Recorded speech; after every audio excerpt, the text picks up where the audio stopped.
O God, we spread out our thanksgivings before you. Our thanksgiving for rain, safety, harvesting, and for good food on our tables. O God, we spread out our thanksgivings before you. Our thanksgiving for family members who support us, and for friends who stay with us. O God, we spread out our thanksgivings before you. Our thanksgiving for times when we can walk, work, and play, and times when we can relax at home. O God, we spread out our thanksgivings before you. For prayer and praise, for the scriptures, for our faith as disciples of Jesus Christ. We give thanks for all the ways you bless us. Thank you, O most loving God. Amen.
Well, I'm thankful for our young and exuberant worship leaders this morning.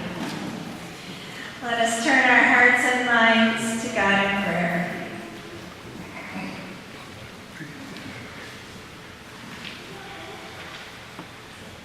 God of abundance and bottomless love, we approach Thanksgiving with hearts of gratitude for our lives and loves and for your never-ending presence in the world. We sing your praises and honor our blessings, yet recognize that life is not easy. Hardships and worries beset all people in their turn. And because we have yet to complete the work of bringing your kingdom to earth, life is much harder for some than for others. While we bow our heads to say thank you, we also raise up those who find difficult obstacles in life. For all those who suffer, in mind, body, or spirit, Melvin Wiley, Wendy Hester Chica-DeCola, Carolyn Stuber, Joe Ziegler, and Lisa Lopinski.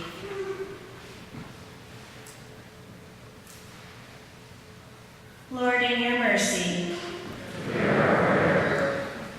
for traveling mercies as people across the United States travel near and far to celebrate the many blessings of life with family and friends. And for those, too, who travel to escape the miseries of war, oppression, poverty, and abuse. Send your blessings on all who travel.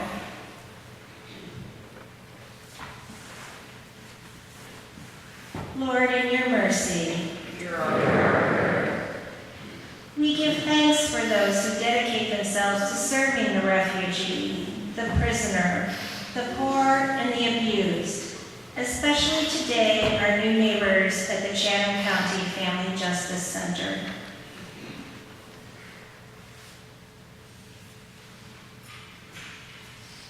Lord, in your mercy, we give thanks for the people gathered around us today, and for those who gathered over the past weeks to prepare for the Honey and Pecan Festival and our Wednesday night suppers. We give thanks for the things of the earth that give us the means of life. Thank you for the plants, the animals, and birds that we use as food and medicine. Lord, in your mercy,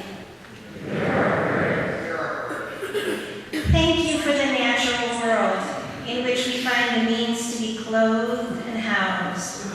Thank you, Lord, for the ability to use these gifts of the natural world.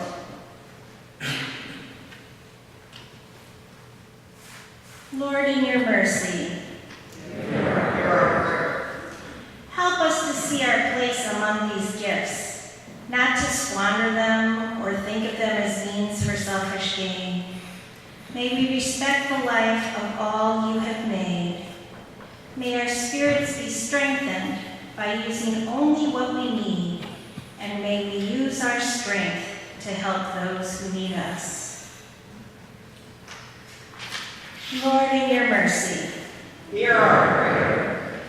And in the deep unity of the spirit of thanksgiving, we pray the prayer that Jesus gave us. Our Father, who art in heaven, hallowed be thy name. Thy kingdom come, thy will be done, on earth as it is in heaven. Give us this day our daily bread, and forgive us our trespasses, as we forgive those who trespass against us. And lead us not into temptation, but deliver us from evil. For thine is the kingdom, and the power, and the glory forever.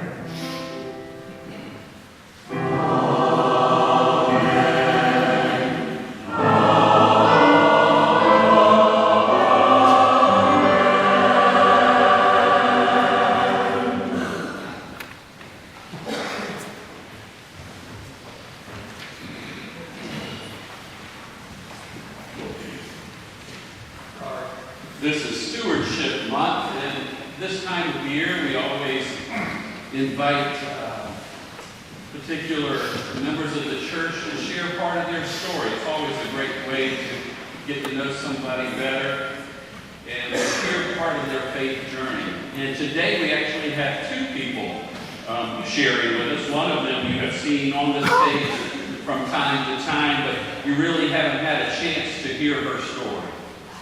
And the other person you probably don't know too well. He's a very, very busy person and hasn't gotten to be involved with the church as much as he'd like, but hopefully that'll change for him in 2020. And this is their first time sharing like this, so let's help them out and give a warm welcome, would you, to Mrs. Tinkerbell and Captain James Hook. Will you?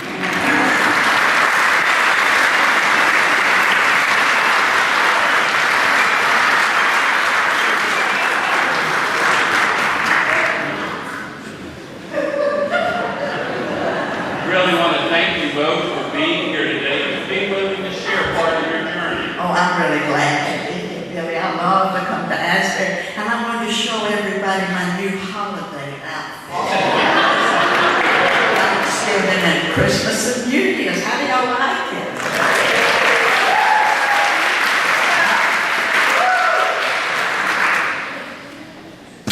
Thank you.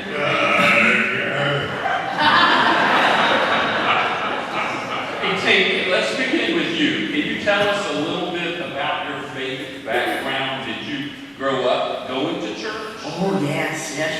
My father taught Bible school, and my mother played the organ, so my brothers and I went to church every Sunday, unless we were really, really, really sick or out of town. We loved church, and we sat on the front row until they made us move because we made too much noise.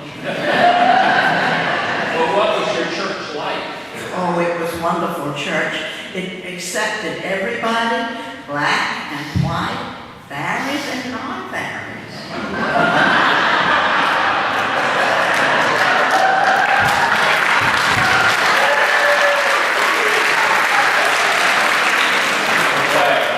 really glad. What about you, Captain? Did you go to church as a child?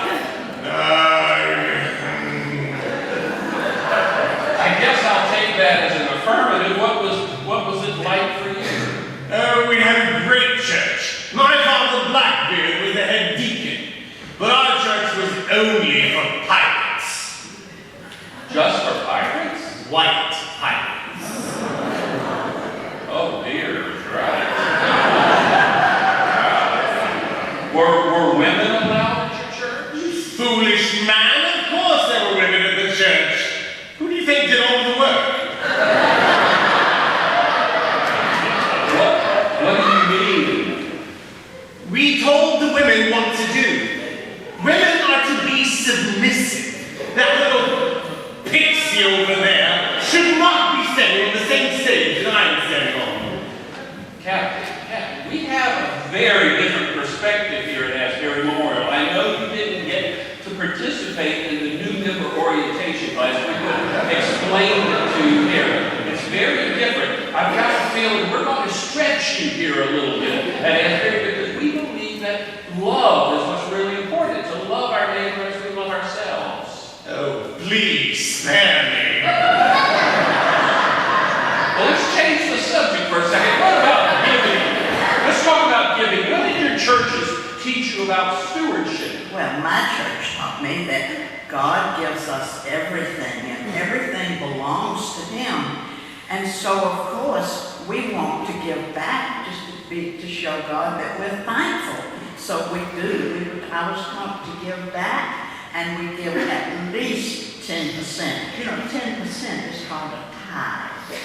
Thank you, Tinkerbell. Wow, they taught you real well. I'm scared to ask. James, what did you learn about giving at your church? Hold on to everything. That's what we were taught. You can never have enough. And they were right. Captain, that must be miserable, though. You need to learn when you have enough and find joy in that, and then find the joy in giving. If we don't give, then we don't live. That pixie should not be talking to me like that in church.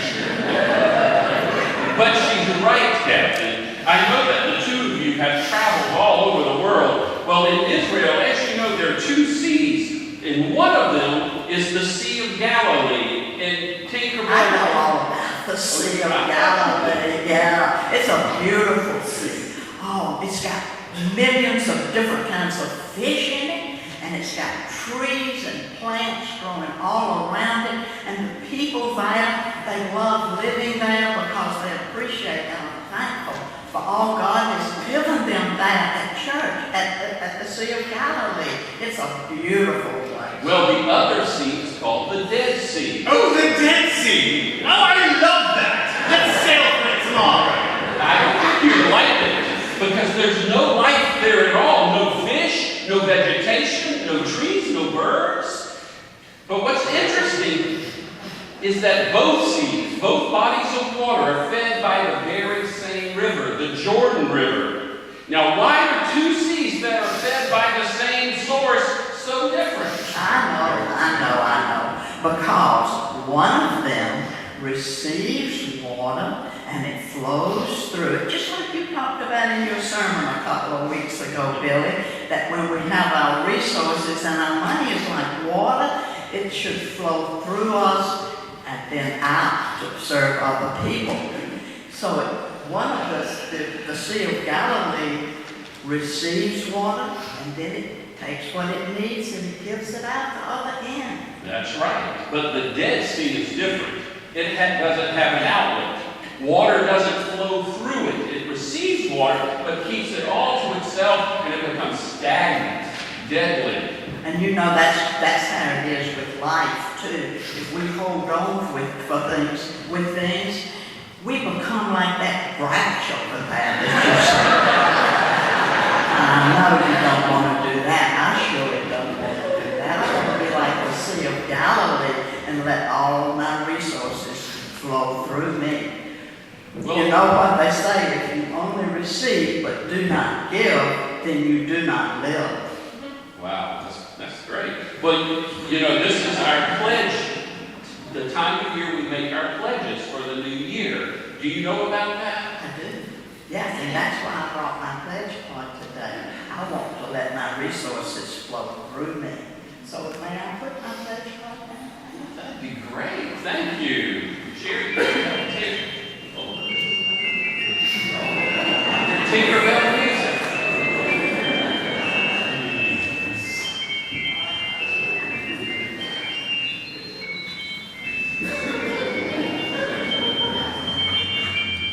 Thank you, Tink. Wow. You're using your crown, David. You're using your crown. Captain, I don't want to pressure you, but would you like to give it a try? Our usher can bring you a pledge card. Our usher can come on down here.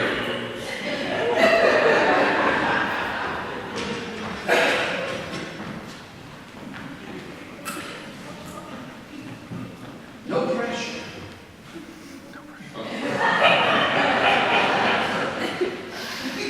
Oh boy.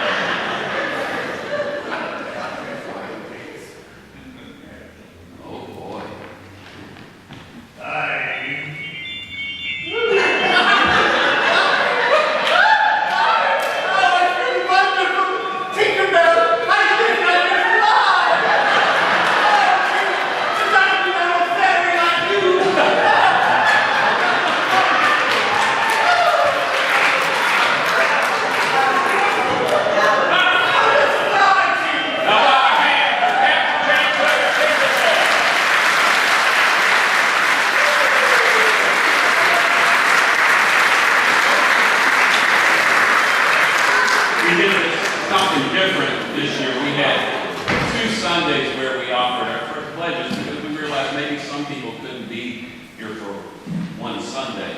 And we realized that most everybody made their pledge last Sunday, but it's a very important thing that we just didn't want to take lightly and say, listen, turned it in. This is part of the liturgy. It's part of your gift that we take very seriously. So we're going to have our finance chair, Helen Downing, led the Litany of Commitment last Sunday with us, but she couldn't be here today. So Cynthia Harrell, if you will come, if you'll turn to your insert, and then after that, you're invited to bring your pledges, as Tate and the captain did, for those who couldn't be here last Sunday. And feel free to spend time in prayer. And all of us feel free to spend time in prayer, but if you'd like to just be at the altar kneeling, we of course would love to support you in that too. Okay. If you would look in your bulletin for the Litany of Commitment. When vision fails us, when the way is long and dusty, we'll rely on our commitment to God who sustains us. We are committed to the inward and outward journey. Through prayer and outreach, through peacemaking and activism, we open our hearts and the world to God. We are called to live out God's word. In this faith community, the body of Christ, we find love and conflict, joy and sorrow. We commit to intimacy and involvement, even when it is painful. God has blessed us with an abundance of resources. We will be generous in sharing what we have received. Commitment transforms promise into reality, timidity into courage, pain into joy, and intention into action. In the promise of transformation, we bring ourselves to God and this community once again. Let us pray together. Eternal God, I come today to affirm my relationship with this community. As a member of Asbury Memorial, I will deepen my relationship in this local expression of the body of Christ, sharing my gifts from God with those who worship here and with others in the wider world. As we approach the season of Advent and as we begin a new year, we pray for the people and ministries of this church and renew our vow to support Asbury Memorial with our prayers, our presence, our gifts, and our service. We pray that in 2020 and in the years to come, Asbury will continue to be a place where God's people will be renewed, fulfilled, and challenged. Amen.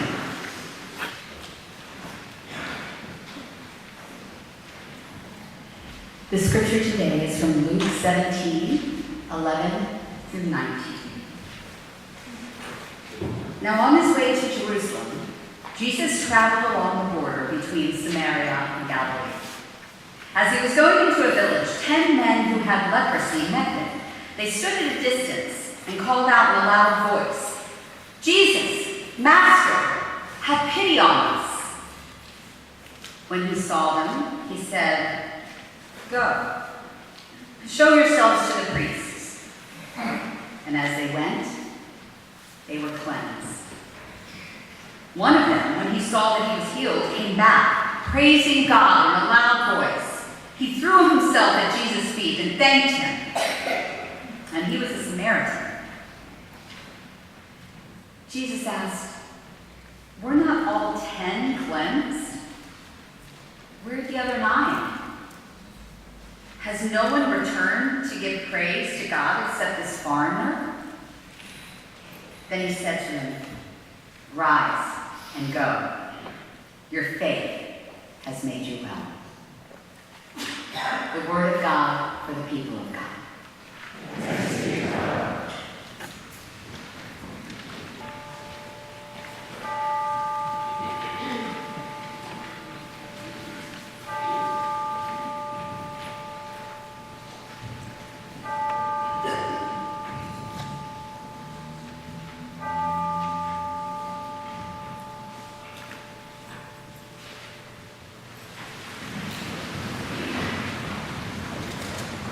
O God, we spread out our thanksgivings before you.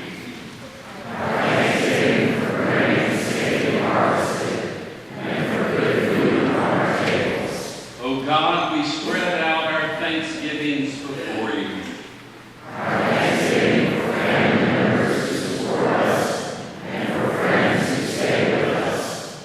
O God, we spread out our thanksgivings before you.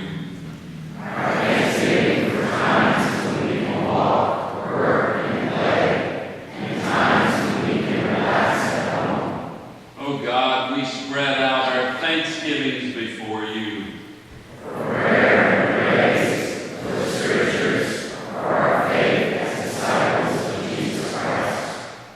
We give thanks for all the ways you bless us. Thank you, O most loving God.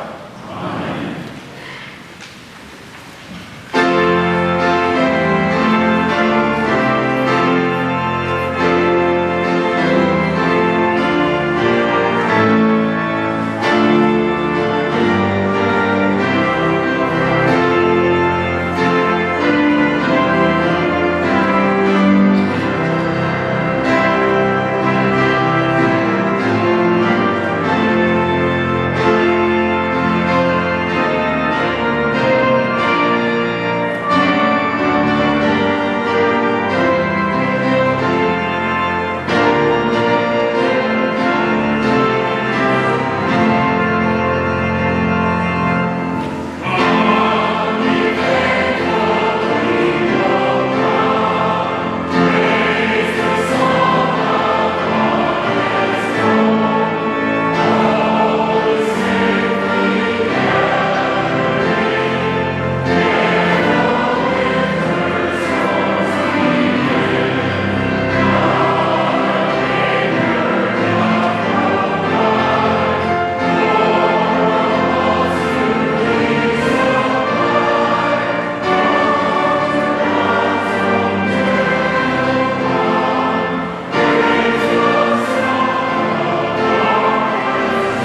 Well, I'm thankful for our young and exuberant worship leaders this morning. Let us turn our hearts and minds to God in prayer.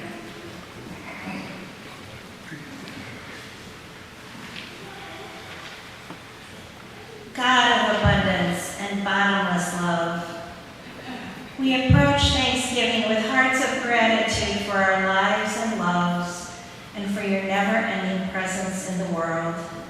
We sing your praises and honor our blessings, yet recognize that life is not easy. Hardships and worries beset all people in their turn. And because we have yet to complete the work of bringing your kingdom to earth, life is much harder for some than for others. While we bow our heads to say thank you, we also raise up those who find difficult obstacles in life. For all those who suffer, in mind, body, or spirit, Melvin Wiley, Wendy Hester Chica DeCola, Carolyn Stuber, Joe Ziegler, and Lisa Lopinski.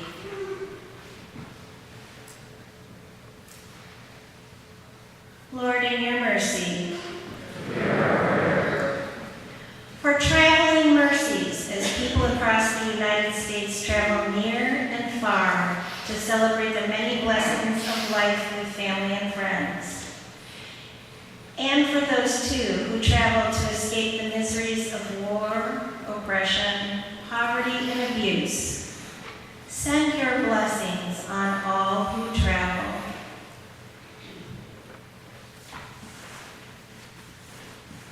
Lord, in your mercy, we give thanks for those who dedicate themselves to serving the refugee, the prisoner, the poor, and the abused, especially today our new neighbors at the Chatham County Family Justice Center.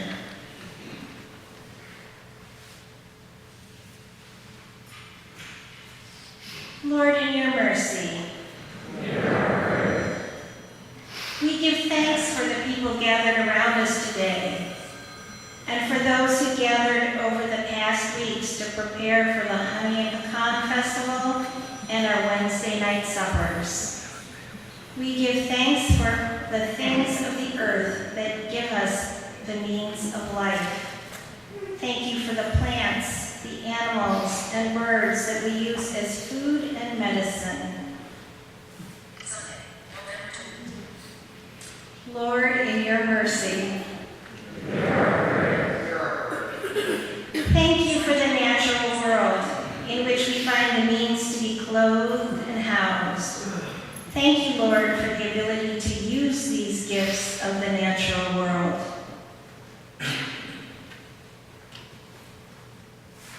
Lord, in your mercy,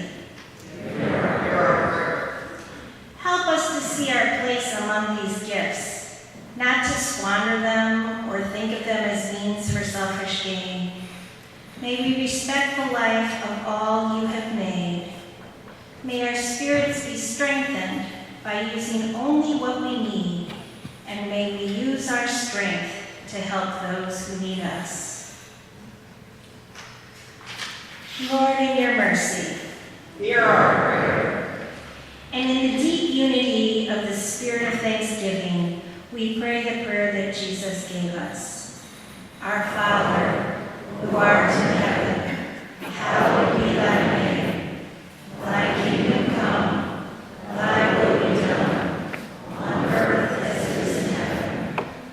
Give us this day our daily bread, and forgive us our trespasses, as we forgive those who trespass against us. And lead us not into temptation, but deliver us from evil. For thine is the kingdom,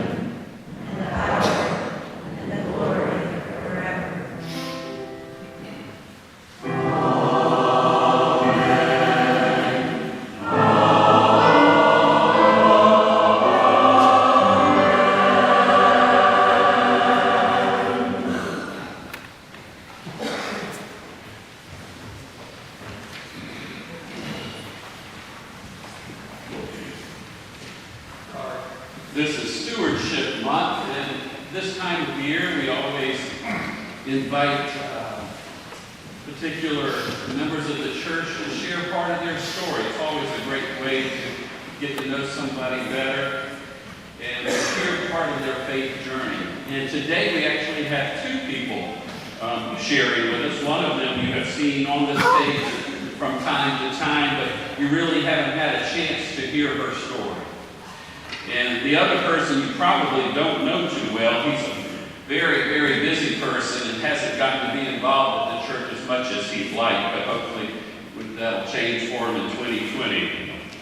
And this is their first time sharing like this, so let's help them out and give a warm welcome, would you, to Mrs. Tinkerbell and Captain James Hook. Will you come?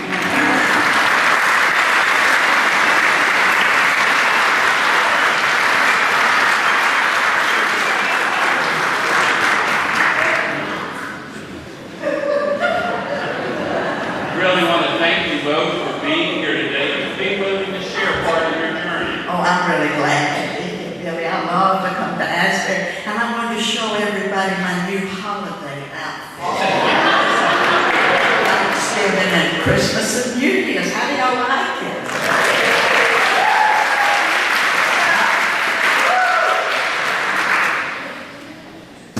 Thank you.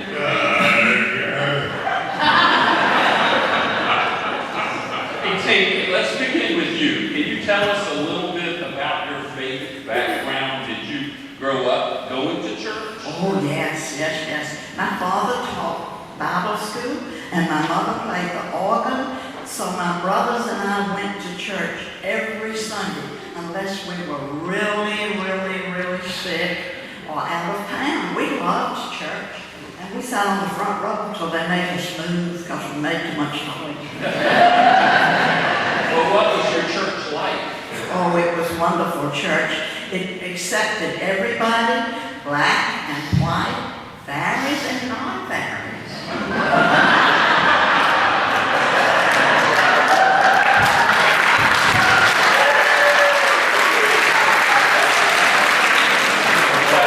I'm really glad. What about you, Captain? Did you go to church as a child?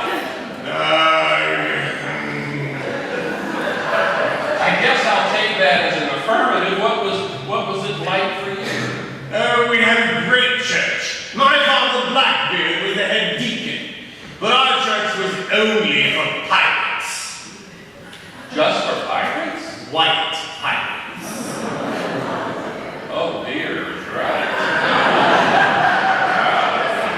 Were women allowed at your church? Foolish man, of course there were women at the church. Who do you think did all the work? What do you mean? We told the women what to do. Women are to be submissive. That little pixie over there should not be standing on the same stage that I'm standing on. Captain, we have a very different perspective here at Asbury Memorial. I know you didn't get to participate in the new member orientation class. We could explain it to you here. It's very different. I've got a feeling we're going to stretch you here a little bit at Asbury because we believe that love is what's really important. To love our neighbor as we love ourselves. Oh, please spare me. Well, let's change the subject for a second. What about giving?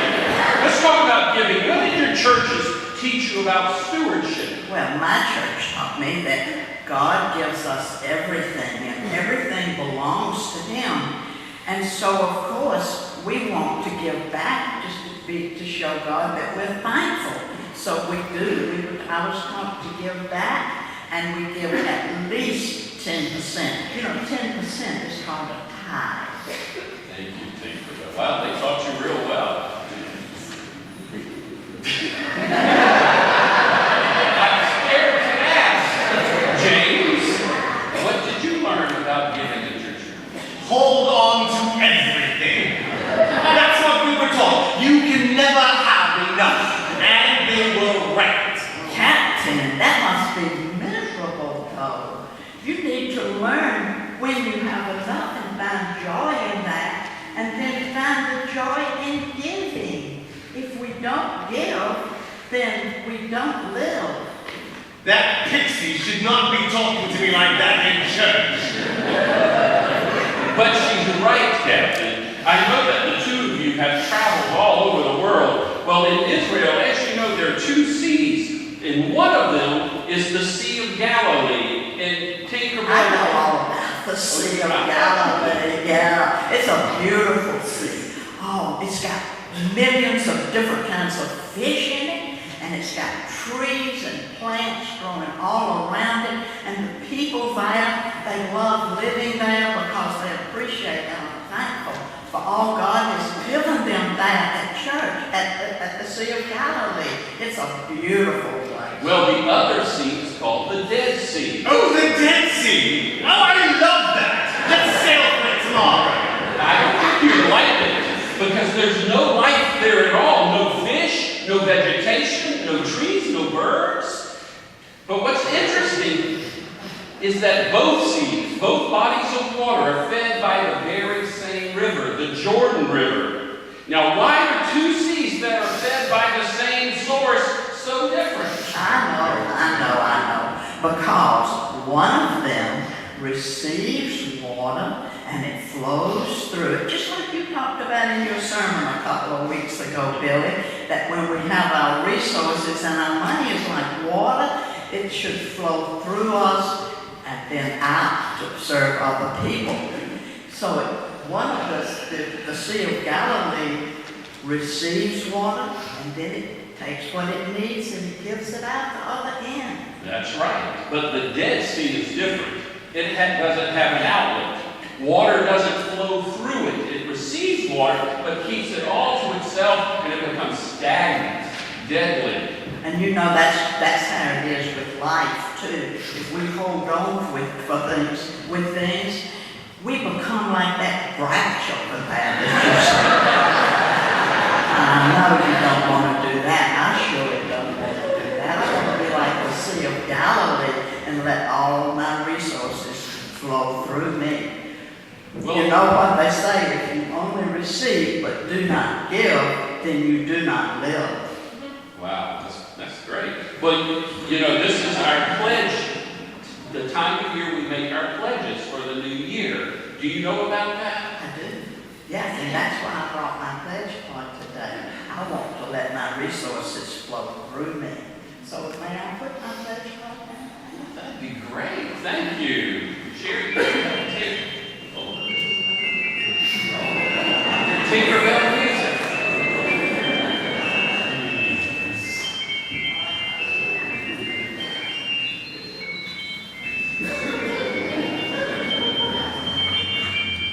Thank you, Tink. Wow. You're using your crown, David. You're using your crown. Captain, I don't want to pressure you, but would you like to give it a try? Our usher can bring you a pledge card. Our usher can come on down here.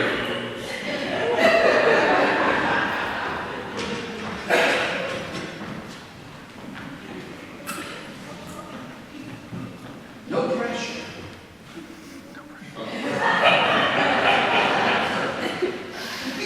Oh.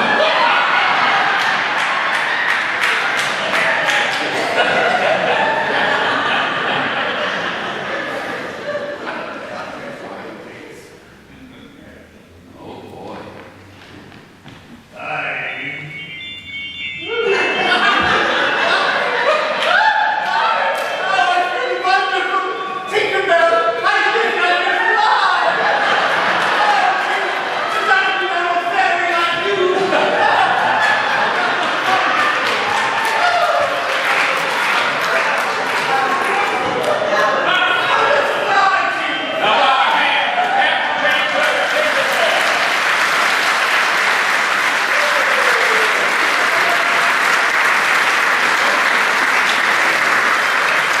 We did something different this year. We had 2 Sundays where we offered our first pledges because we realized maybe some people couldn't be here for one Sunday.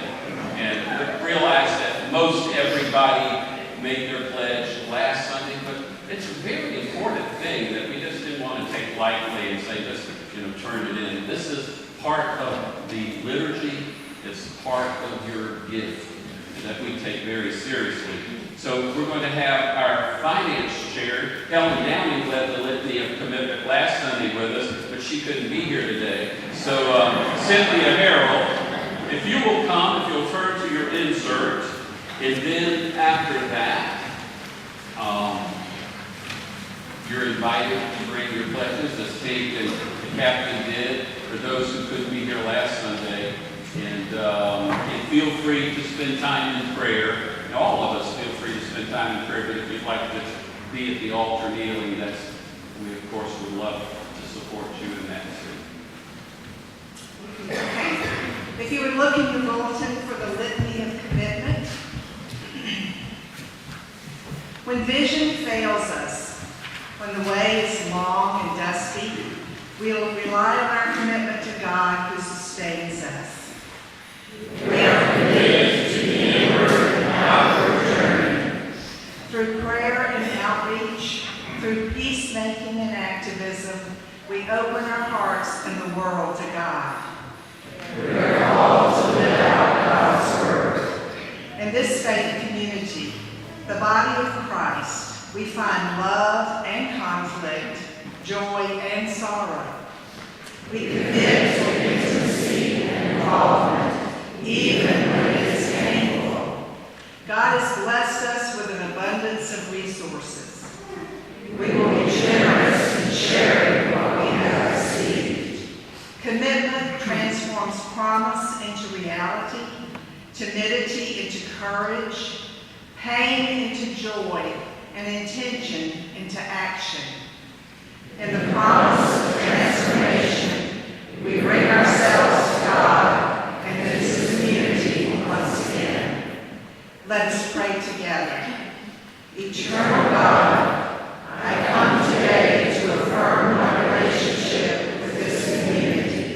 As a member of Asbury Memorial, I will deepen my relationship in this local expression of the body of Christ, sharing my gifts from God with those who worship here and with others in the wider world. As we approach the season of Advent and as we begin a new year, we pray for the people and ministries of this church and renew our vow to support Asbury Memorial with our prayers, our presence, our gifts, and our service. We pray that in 2020 and in the years to come, Asbury will continue to be a place where God's people will be renewed, fulfilled, and challenged. Amen.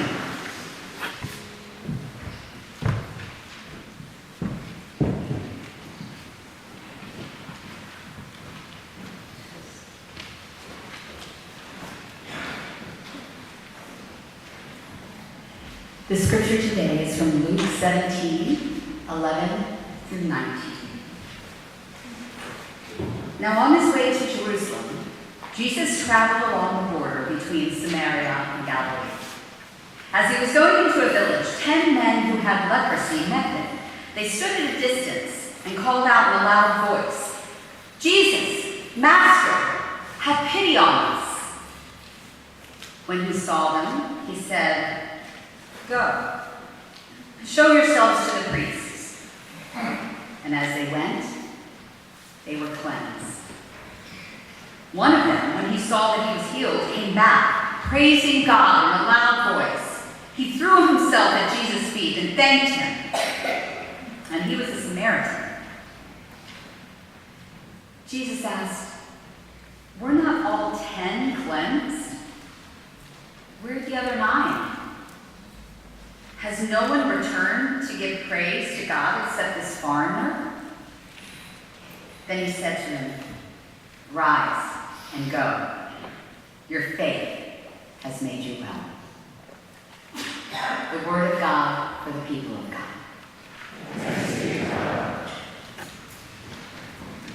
Wait, don't forget, infants and toddlers, we have a nursery for you in the education building also. Let's stand and sing "For the Beauty of the Earth."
spirit and attitude of love. I can't think of a more important ingredient for a person to have as part of his or her life, as part of their DNA, than having a spirit and attitude of gratitude.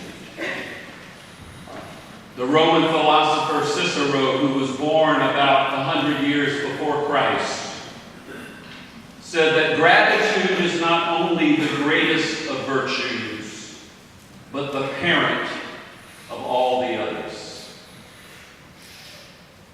We highlight gratitude at this time of year when we talk about stewardship and when we have our Thanksgiving service. But I really should be preaching about gratitude almost every other week. It's that important. It's a game changer, a life changer. Gratitude is paradoxical. As we give thanks, as our minds and souls extend and reach out with appreciation, we in turn receive. We get back. We benefit from this giving, this extending out. One of the major things we receive is a renewed mind and spirit. Gratitude lifts us up, changes our moods. It helps reframe our situations and life experiences in a world that can be difficult, unfair, and even cruel. Gratitude is the quickest and most effective antidepressant that I know of. And it's certainly the cheapest. And to attain it, you don't have to have a college education. You don't have to have a lot of money. It's available to every single person who lives and breathes. In an essay on WebMD Health titled "Boost Your Health with a Dose of Gratitude," we read that new evidence shows that grateful people, people for whom gratitude is a permanent trait, have a health edge on not so grateful people. There is evidence that gratitude is a stress reducer, and that grateful people are generally more optimistic, happy, and hopeful. And there are even links between gratitude and the immune system. Another thing gratitude does for us, that gives us, is friends, relationships. We like being around grateful people. They tend to be positive, optimistic, constructive, enjoyable. Conversely, people who are always looking for something wrong, instead of seeing things to be thankful for, are honestly not very pleasant to be around. We tend to avoid them. Life's hard enough as it is. So if you want to build strong relationships, a strong community, gratitude will get you there. I saw this so clearly in the life of Bob Carlisle. Many of you didn't get a chance to know Bob, who was the father of our Candace Jenkins, our connectional ministries director. Bob died 7 years ago in 2012 at the age of 85. He was a great guy, a real joy to be around. Because of his spirit and his demeanor and his sense of humor, you would never have guessed that Bob's life had been filled with trauma. He enlisted in the United States Navy at the age of 17 and served in World War II in the South Pacific. Bob was riding in a Jeep one day with his very best friend when all of a sudden his buddy was shot and killed by a sniper. Can you imagine? Bob had a son named Rob, the twin brother of our Candace, who died tragically at the age of 29. Can you imagine? Bob lost his wife, Sarah, 11 years before his own death. Those are just a few of the traumatic things Bob endured that could have turned him bitter and angry and judgmental, especially as he aged and got older. That didn't happen. Why? We get a clue from Bob's obituary that he happened to write himself. Near the end of the obituary, he writes these two sentences. Thank you, God, for letting me visit your earth. I had a hell of a good time. Thank you, God, for letting me visit your earth. Now, it's fairly rare for someone to write their own obituary. It's especially rare for someone to be thanking God in their obituary. And it's especially rare for someone to be grateful even in death. That's radical gratitude. Bob's perspective was that this was God's earth and that everything, as Tinkerbell told us, is gift.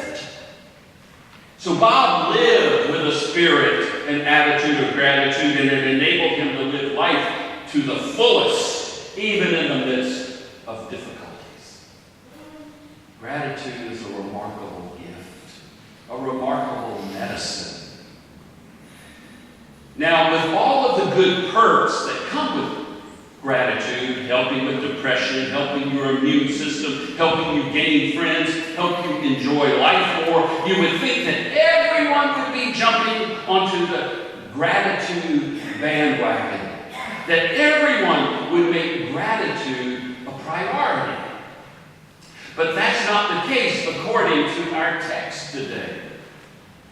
Jesus was on his way from Galilee to Jerusalem, and on the way he encountered 10 men who suffered from the disease of leprosy. As you know, they were not only physically ill, they were also socially rejected, were outcasts, having to live outside of the city walls. No one could have anything to do with them because they were seen as being spiritually unclean. And if you got close to them, you too would become unclean. And so even your family members and friends couldn't have anything to do with you if you had leprosy. Well, as Jesus passed by the group of lepers, they cried out, "Jesus, have mercy on us." And he said to them, "Go, show yourselves to the priests." Well, the priests were the ones who could certify that the leprosy was gone. The priests were the ones who could lead a purification ceremony, and which would allow the men to rejoin society, would allow them to go back to their family and friends. And as these 10 people were walking to the priest, the men noticed something happening. Their skin was changing and the leprosy was disappearing, and before long they were cured. And 9 of them kept walking. In fact, they started feeling so good, they probably started running to the priest. One of them, however, stopped in his tracks. He thought to himself, I'm cured. I'm cured, and I'm not the one responsible for it. And so he turned around and ran back to Jesus. When he got there, he fell on his knees and thanked him. And Jesus said, "Weren't there 9 others?" And then he says, "Get up and go on your way. Your faith has made you well." Well, we don't know anything about this man's religion. We know he's a Samaritan. But we don't know what his theology is. We don't know a thing about his moral values. We don't know how he voted and how he spends his Sabbath. All we know is that he recognized a gift when he saw it, returned to say thank you, and Jesus says to him, "Your faith has made you well," which is to say that by Jesus' definition, faith and gratitude closely related. That faith without gratitude is maybe not faith at all. And that there is something life-giving about gratitude. Only one of the men came back. 1 out of 10 came back and expressed gratitude. But the other 9 were doing what Jesus told them to do. He said, go show yourself to the priest. They did. They were following Jesus' instructions. They were being obedient. What more could you ask? You see, gratitude is tricky. It seems that it involves taking time to reflect, to consider things, to consider that it's okay to break the pattern of just doing what we normally do. It's okay to step out of the box to express gratitude. This week I had lunch at a restaurant with church member Steve Case, and the waitress came up to us with the silverware and water and then came back and was ready to take our order. But before we responded, Steve said, wait a minute, can you tell us your name? You could tell she was surprised. She smiled and told us her name, and what that little change in the normal routine did was let the waitress know that we appreciated her. She's not just this nameless servant. She's a person just like us, with hopes and dreams, with stresses and problems, and that we appreciate what she is doing for us. Rabbi Harold Kushner says that gratitude is a way of seeing. It's a world view, a way of looking at life, a way of living life. He writes, each night as I prepare for bed, I put drops in my eyes to fend off the threat of glaucoma that would rob me of my sight and take from me the pleasure of reading. Each morning at breakfast, I take a pill to control my blood pressure. And each evening at dinner, I take another to control my cholesterol level. But instead of lamenting the ailments that come with growing older, instead of wishing I was as young and as fit as I once was, I take my medicine with a prayer of thanks that modern science has found ways to help me cope with those ailments. I think of all my ancestors who didn't live long enough to develop the complications of old age and did not have pills to take when they did. Gratitude is a way of seeing things. It's no wonder that in today's gospel story, Jesus combines faith with gratitude. They both have to do with seeing things, not only with our eyes, but with our hearts and our minds. It's not dependent on having an abundance of things for which to give thanks. In fact, there is something about authentic gratitude that expresses itself most eloquently in the midst of adversity and trouble. About a year ago, my son Wendell moved to New York to pursue a career in theater. He's been subletting an apartment, and he sublet it, I guess, about 3 times. He's been, a couple of months ago, he finally was able to find his own place. We were excited for him. So he put all of his clothes, along with his audition songs and headshots, in his car to move into the new apartment. But the landlord couldn't let him into the new place that day. And so Wendell left the stuff in his car overnight. You don't do that in New York City. And Wendell found out the hard way. And when he went to his car the next day, all of his clothes and all of his audition material were gone. I've been trying to call him the last couple of weeks to check on him, but I always got his voicemail. He's been working hard, been very busy with catering and walking people's dogs, and his main job is clowning. He's done a lot of clowning, ironically. But I've been concerned about him, especially since the weather's weather has turned cold, and did he have enough clothes? Did he have an overcoat? And since I was having a hard time reaching him, I texted him. Every time I talked with him, he sounds so positive. So I wanted him to know that it's okay to be down too, that certainly he has bad days, and if he ever needs to talk to anyone, I'm here for him. And this is part of the text that he sent back to me. And yes, Sherry, I got Wendell's permission to share this. He wrote, "Of course, thanks, Dad, I really appreciate it. It definitely hasn't always been perfect, but I have a cool experience up here at least once a day, so I can't complain." Wow. His text made me feel good, so good. Not so much because Wendell has a cool experience at least once a day. What excites me is that Wendell recognizes that he has a cool experience at least once a day. He sees it. He has those kinds of eyes and that kind of heart. I read somewhere that stage 1 in gratitude spirituality is viewing the world as a place of hidden surprises. That we should wake up asking ourselves, what treasure has God hidden for me today? What delights does the world hold for me today? Now, of course, not all surprises are pleasant.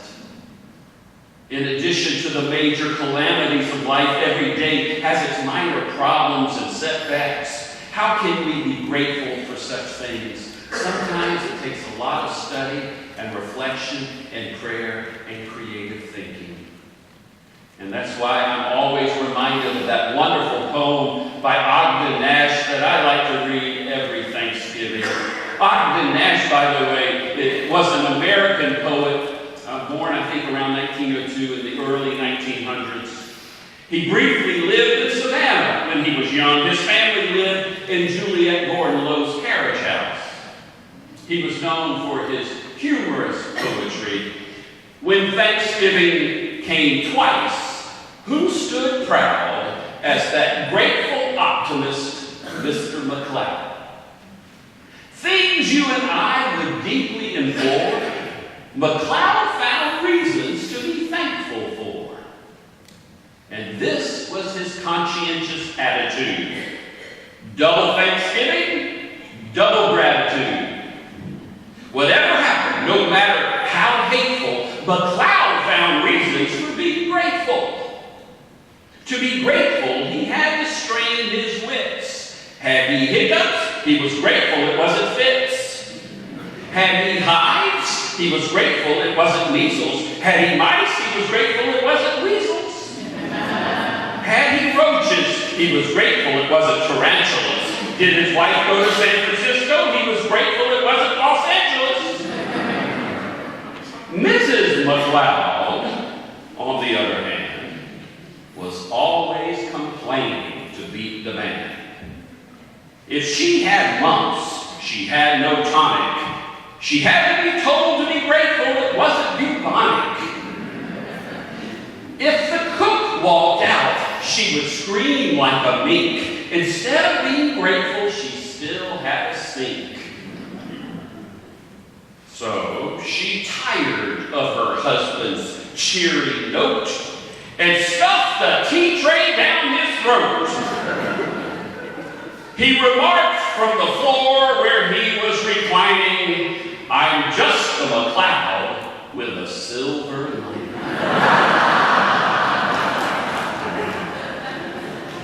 You can tell that Ogden Nash lived in Savannah. I don't know of many other poets who would mention roaches in their poetry.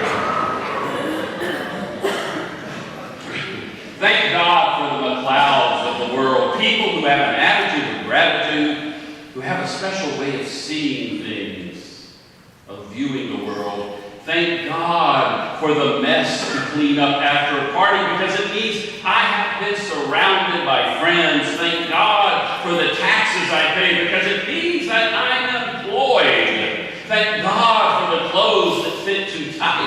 because it means I have enough to eat. Thank God for the lawn that needs mowing, the windows that need cleaning, and gutters that need fixing, because it means I have a home. Thank God for the alarm that wakes me up in the early morning hours, because it means that I am alive.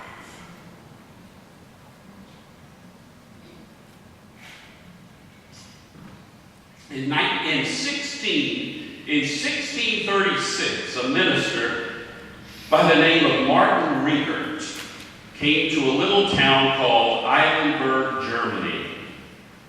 It was a terrible time to be in Eilenburg because the 30-year war had started in Europe, and Eilenburg was a walled city, so many of the wounded were brought there from the battlefields into the town for treatment. Disease, famine, and violence spread throughout the entire city. And then the plague hit. Soon thousands upon thousands of children, teenagers, and adults were dying. It was precisely at this time that 31-year-old Martin Riegert was assigned to Eilenburg. The man began his ministry during the plague, averaging 40 to 50 funerals a day. In 1637, he conducted over 4,000 funerals. Instead of focusing on these dreadful conditions, he focused on the presence of God. He said to his congregation, we must lean on God's presence. We must be the presence of Jesus for one another. We must have the sustaining presence of the Spirit to guide us, or we will not survive. And during this time, Martin wrote these words. Now thank we all our God with heart and hands and voices, who wondrous things have done, in whom our world rejoices, who from our mother's arms has blessed us on our way with countless gifts of love, and still is ours today.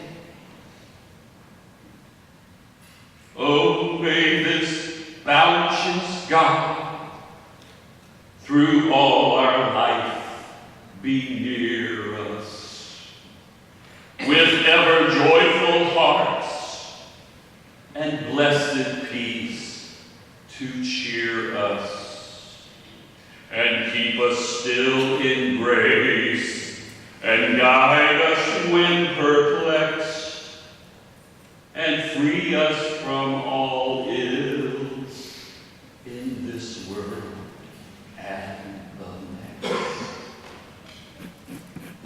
How did he do that? How did he write that? How do you write that after doing 4,000 funerals? How did he stay sane, stay positive? How did he give thanks after burying 40 to 50 men, women, and children a day? I wonder how many people could do that. How many people in this room could do that? Maybe 10%.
been faithful stewards of your resources, filling our thoughts, words, and actions in glory to your name and in the example of Jesus as we walk in this world.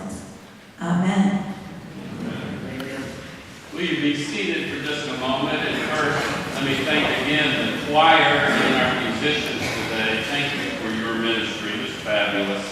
You know, last week we had our large new member class join, but Jan Corey was feeling under the weather and couldn't be here, and Bob, her husband, was here, but he didn't want to join the church without Jan. They wanted to do this together, and I see them here. I think I saw them here. Are you here? Maybe I'm wrong. We're halfway back. Good job. Oh, just one still. Jan's still under the weather? Okay, we'll do it next week. We want y'all to do this together. Okay. We'll wait. We'll wait on it. Okay. All right. This next hymn is one of my favorites. And, our closing hymn I grew up singing. It was in our old Methodist evening song book, but unfortunately it didn't make the cut for when the Methodists made their last hymnal, but it's a perfect day to sing it. Let's sing Count Your Blessings.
minister of a church. Service was at 11 o'clock. At any time service went over 12 by 1 minute or so. The poor senior minister would get phone calls that week. I couldn't believe it. It was unbelievable. Because it's all about worship and not time. I've been here since 1993, and our services usually go from an hour and 15 minutes to an hour and 30 minutes, and I've never gotten one call. I am very grateful. All our babies. Let us go with thankful hearts. Let us go forth with a spirit and attitude of gratitude. Let us go forth and have a blessed Thanksgiving Day. In the name of God, the Creator, and Christ, the Redeemer, and the Holy Spirit.